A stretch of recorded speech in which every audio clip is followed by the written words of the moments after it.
సుమన్ టీవీలో మీ business promotions కోసం ఈ కింది నెంబర్ను సంప్రదించగలరు.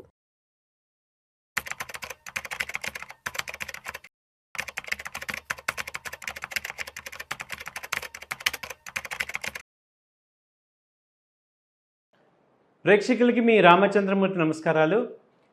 ఈ వీడియోలో మ్యూచువల్ ఫండ్స్ మార్కెట్స్ ఒక పక్క బాగా డౌన్ అవుతున్న మ్యూచువల్ ఫండ్స్కి అయితే ఇన్వెస్టర్స్ భారీగా పెట్టుబడులు పెడుతున్నారు అనేది మనకి ఇక్కడ డేటా చెప్తున్నారు. డెట్ ఫండ్స్కి అయితే డిమాండ్ బాగా పెరిగింది, ఈక్విటీ స్కీమ్స్కి అయితే డిమాండ్ తగ్గింది. 81 లక్షల కోట్లకి చేరిన ఇండస్ట్రీ ఏఈఎం అయితే ఉంది. అలాగే 2 నెలల్లో కూడా వరుసగా 30,000 కోట్ల పైన సిప్పులు అయినాయి. ఇప్పుడు ఒక పక్క ఇరాన్ అమెరికా యుద్ధం జరుగుతున్న, చమురు ధరలు అయితే భారీగా పెరుగుతున్నా ఇండియాలో ఇన్వెస్టర్స్ మాత్రం మ్యూచువల్ ఫండ్స్ని విడిచిపెట్టట్లేదు. ఈ సిస్టమేటిక్ ఇన్వెస్ట్మెంట్ ప్లాన్స్ ద్వారా స్టాక్ డెట్ మార్కెట్లో భారీగా డబ్బులు అయితే పెడుతున్నారు. ప్రస్తుతం ఈ ఏడాది ఏప్రిల్ నాటికి మ్యూచువల్ ఫండ్స్ ఇండస్ట్రీ నిర్వహిస్తున్న ఆస్తుల విలువ ఏయుఎం అసెట్ అండర్ మేనేజ్మెంట్ అయితే రికార్డు స్థాయిలో 82 లక్షల కోట్లకి చేరుకుంది. మార్చిలో 73 లక్షల కోట్ల నుంచి 11% వృద్ధి చెంది ఇది ఏప్రిల్లో 3.2 లక్షల కోట్ల నికర పెట్టుబడులు వచ్చాయి. ఇదే నెలలో 11 కొత్త ఫండ్లు, కొత్త ఎన్ఎఫ్ఓలు వచ్చాయి. అవి 850 కోట్లని సంపాదించాయి. సో మ్యూచువల్ ఫండ్స్లో అసోసియేషన్ ప్రకారం ఈక్విటీ ఫండ్స్కి దాదాపు 38,000 కోట్లు ఈక్విటీ ఫండ్స్లో ఉన్నాయి. ఏప్రిల్లో ఈక్విటీ మ్యూచువల్ ఫండ్స్లోకి 38,000 కోట్ల ఫండ్లు వచ్చాయి. వరుసగా 62 నెలల్లో ఈ భాగంలో పెట్టుబడులు రావడం గమనార్హం. అలాగే మార్చి నెలలో వచ్చిన 40,000 కోట్లతో పోలిస్తే ఈసారి 5% తగ్గాయి, కానీ ఇది కూడా 38,000 కోట్లు అయితే వచ్చాయి. దీనిలో ఎక్కువగా ఏంటంటే ఈక్విటీ విభాగంలో ఫ్లెక్సీ క్యాప్ ఫండ్కి బాగా ఎక్కువ 10,000 crores వచ్చాయి. స్మాల్ క్యాప్లోకి అయితే 6,000 కోట్లు వచ్చాయి. మిడ్ క్యాప్లో అయితే 6,500 కోట్లు వచ్చాయి.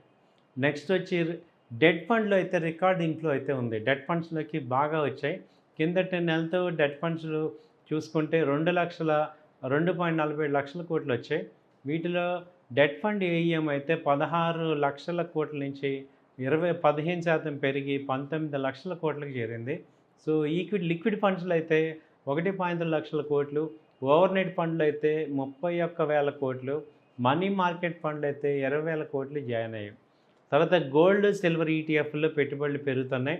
గోల్డ్ పెట్టుబడులు అయితే 34% పెరిగి 3,000 కోట్లకు చేరుకున్నాయి. వెండి ఈటీఎఫ్లు అయితే 126 కోట్లు పెరిగి ఇప్పుడు ప్రజెంట్ 81,000 కోట్లకు వచ్చాయి. నిఫ్టీలో అయితే సిప్ ద్వారా నిఫ్టీలో వచ్చే పెట్టుబడులు కూడా 31,000 కోట్ల మార్క్ కంటే పైనే ఉంది. ఏప్రిల్లో సిప్ అయితే 31,000 కోట్ల నిఫ్టీ పెట్టుబడులు వచ్చాయి. మార్చిలో అయితే 32,000 కోట్లు పెరిగింది. మొత్తం అయితే ఈ మ్యూచువల్ ఫండ్లో ఆస్తుల్లో సిప్ విలువ 20% ఉంది. 16 లక్షల కోట్లు ఈ సిప్ ద్వారా ఉంది. కాబట్టి మార్కెట్ని వాళ్ళ మ్యూచువల్ ఫండ్స్ అయితే ఎఫ్ఐఎస్ కంటిన్యూగా సెల్లింగ్ చేస్తున్న మ్యూచువల్ ఫండ్స్, ఎస్ఐపిస్ ద్వారా భారతదేశంలోని రీటైల్ క్లయింట్స్ స్టాక్ మార్కెట్ను ఆదుకుంటున్నాయి, మ్యూచువల్ ఫండ్స్లో పెడుతున్నాయి అనేది నిస్సందేహంగా తెలుస్తుంది. సో ఇక్కడ ఏంటంటే ఈ యొక్క మ్యూచువల్ ఫండ్స్ని అందరికీ కూడా ఇవాళ అర్థమైంది. మ్యూచువల్ ఫండ్స్లో మంచి బెనిఫిట్స్ ఉన్నాయి, మ్యూచువల్ ఫండ్స్లో మనకి లాంగ్ టర్మ్లో మంచి క్యాపిటల్ వెల్త్ క్రియేట్ అవుతుంది అనేది అందరికీ అర్థమైంది. సో ఈ డేటా ప్రకారం చూసిన ఇంకా ఎవరైనా పెట్టాల్సిన వాళ్ళు ఉన్నా కూడా వాళ్ళకు కూడా ఇదొక మంచి అవకాశం. మార్కెట్లో మ్యూచువల్ ఫండ్స్ లాంగ్ టర్మ్లో బాగుంటాయి. దీనిలో మీకు ఏమన్నా సలహా కావాలన్నా, సపోర్ట్ కావాలన్నా మా నెంబర్కి కాల్ చేయండి, మేము సపోర్ట్ చేస్తాం. థ్యాంక్ యూ అండి. నమస్తే.